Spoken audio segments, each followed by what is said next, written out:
मुंबई, पुणे, नाशिक, नागपूर या 4 शहरांमध्ये महापालिका निवडणुकांसाठी कशी तयारी झालेली आहे याचा आढावा आपण घेणार आहोत आमच्या प्रतिनिधींकडून। मुंबईतून दीपक भातुसे, नाशिकमधून मुकुल कुलकर्णी, नागपूरमधून अखिलेश हळवे आणि पुण्यातून नितीन पाटणकर यांच्याकडून। सर्वप्रथम जाऊया दीपक भातुसे यांच्याकडे। दीपक, मुंबईमध्ये कशी तयारी झालेली आहे? 227 जागांसाठी हे मतदान होत आहे। उद्याचा दिवस अत्यंत महत्त्वाचा असणार आहे।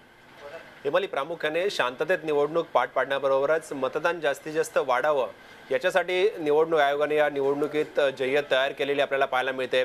ठिकठिकाणी जनजागृती केली जाते, कारण मागच्या वेळेस आपण मुंबईचा आकडा बघितला मतदानाच्या टक्केवारीचा, तर 2012 साली केवळ 44% मतदान मुंबईत झालं होतं।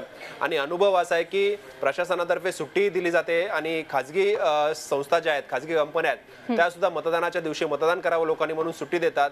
परंतु ह्या सुट्टीचा उपयोग करून लोक मतदान न करता बाहेर फिरायला जातात, पिकनिकला जातात, असा अनुभव आहे। आणि प्रामुख्याने मुंबईतील चाळीचा जो विभाग आहे किंवा जिकडे झोपडपट्ट्या आहेत त्या भागात मोठ्या प्रमाणावर मतदान होतं आणि उच्चभ्रू वस्तींमध्ये मतदान होत नाही।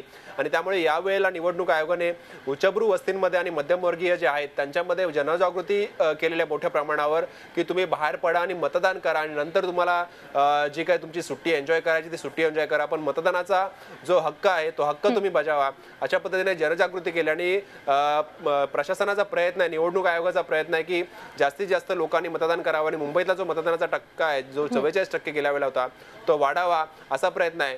दुसरी गोष्ट म्हणजे काही संवेदनशील भाग आहेत त्या ठिकाणी निश्चितच पोलीस बंदोबस्त ठेवण्यात आलेला आहे। आणि प्रामुख्याने यावेळेला शिवसेना आणि भाजपची युती तुटल्यामुळे काही भागामध्ये या दोन पक्षांमध्ये तणावाचं वातावरण दिसण्याची शक्यता आहे। आपण मतदान प्रचाराच्या काळात सुद्धा काही ठिकाणी शिवसेना भाजपमध्ये झालेला संघर्ष बघितला, मुलुंडच्या भागामध्ये हा संघर्ष आपल्याला पाहायला मिळाला।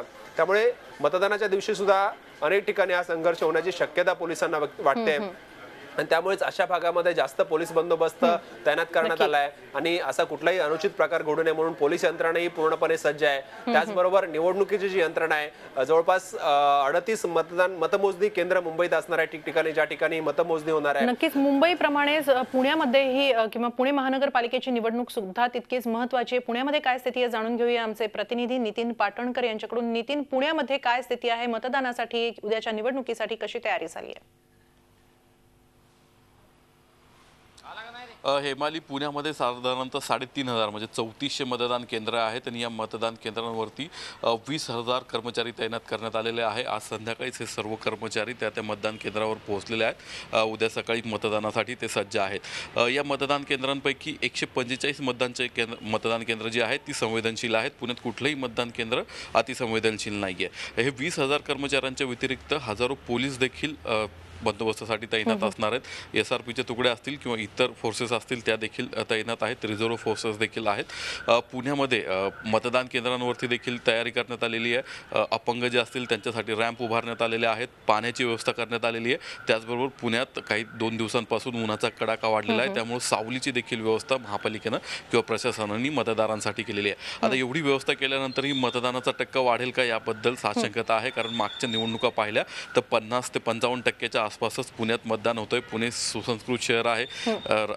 शैक्षणिक राजधानी आहे, तरी मतदानाचा टक्का आहे जो कमी दिसतोय।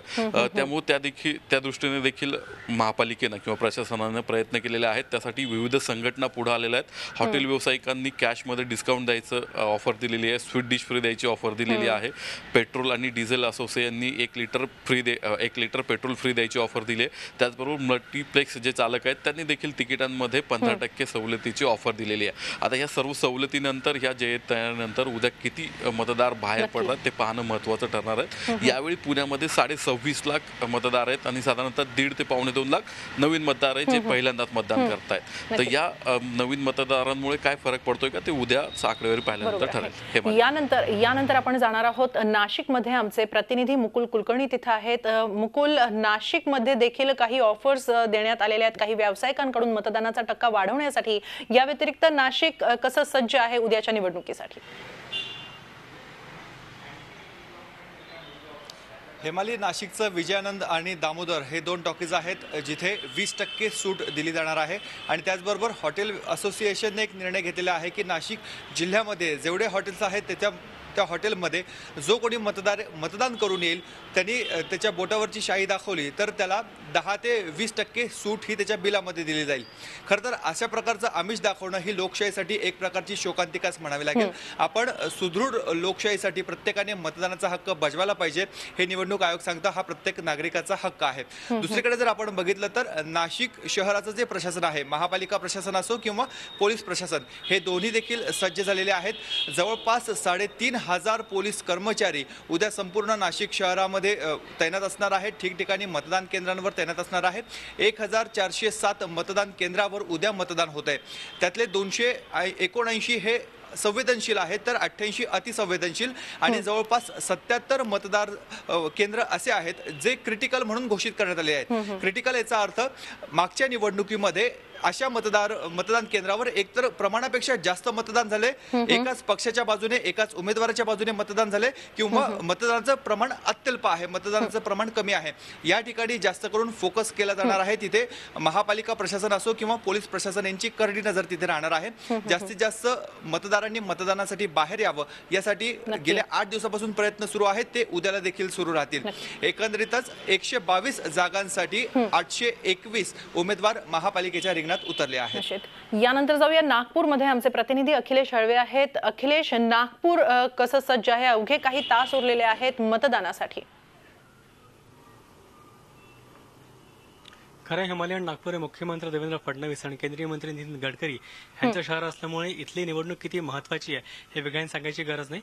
आणि एकूण जर का आपण पूर्ण निवडणुकीच्या आकड्यावरीचा विचार केला तर 151 उमेदवार आहे आणि 38 प्रभागातून यांची निवडणूक होणार आहे। 20 लाखापेक्षा जास्त मतदार या पूर्ण उद्याच्या निवडणुकीत आपलं मतदान करणार आहे। तर मग त्याची महत्त्वाची चुरशीची लढाई होणार आहे। सुमारे 4,000 पेक्षा जास्त पोलिसांचा फौजफाटा आणि 10,000 महानगरपालिकेचे कर्मचारी असे 14,000चा एकूण प्रशासन पोलिसांचा फौजफाटा या पूर्ण निवडणुकीकडे लक्ष देणार आहे। 1,135 उमेदवार रिंगणात आहे आणि प्रामुख्याने ही लढत भाजप आणि शिवसेना, भाजप आणि काँग्रेसमध्ये जरी असली तरी शिवसेना असेल किंवा NCP असेल किंवा मनसे असेल, BSP असेल, या पक्षांनी देखील आपली उमेदवारी इथे केली आहे आणि एकूणच अति चुरशीची या पूर्ण निवडणूक इथे होणार आहे। आणि पूर्ण निवडणुकीच्या प्रचारादरम्यान जर का लक्ष आपण केंद्रित केलं तर एक लक्षात येईल की सगळ्याच पक्षांमध्ये बंडखोरी झाली आहे आणि बंडखोरीचा फटका या पक्षांना बसू शकतो का अशी चर्चा देखील होते।